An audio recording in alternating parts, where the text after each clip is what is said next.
রাত পোহালেই পয়লা বৈশাখ, তাই সকাল সকাল বেরিয়ে পড়েছি শপিং করব বলে। আর আজকের ওয়েদারটা এত সুন্দর ছিল। প্রতি বছরের মতো এবছরও মা টাকা পাঠিয়ে বলে দিয়েছে তুই আর সৌরভ নতুন কিছু কিনে কিন্তু অবশ্যই পড়িস।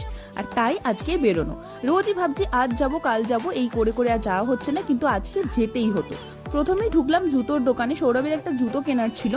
তারপর চলে গেলাম জামা কাপড় কিনতে। বাড়িতে পরার মতোই টুকটাক জিনিসপত্র কিনলাম। আর এখানে এসেও দেখলাম অনেক বাঙালির ভিড়। বুঝলাম পয়লা বৈশাখের তোড়জোড় এখানেও ভালোই চলছে। আর শপিং টপিং করে বেরিয়ে পড়লাম। আজকে আর শপিং মলে পেট পুজোটা করিনি, বাড়ি এসে গেছি। আর এবার তোমাদের চলো দেখাই। এটা সৌরভের একটা স্পোর্টস শুট, যেটা সৌরভ নিজেকেই নিজে গিফট করেছে। এবার হচ্ছে বাকি জামা কাপড়গুলো। এই হচ্ছে একটা ট্রাউজার, বাড়িতে পরার গেঞ্জি কাপড়ের, গরমকালে এই সব পরেই আরাম। আমার একটা নাইটি অনলাইন থেকে কিনেছি। এটা হচ্ছে সৌরভের একটা হাফ প্যান্ট, এটা হচ্ছে একটা বক্সার, আর তার সাথে কিনেছি একটা ইয়েলো কালারের টি শার্ট। আজকে ব্লগটা এই অবধি, ভালো লাগলে সাবস্ক্রাইব।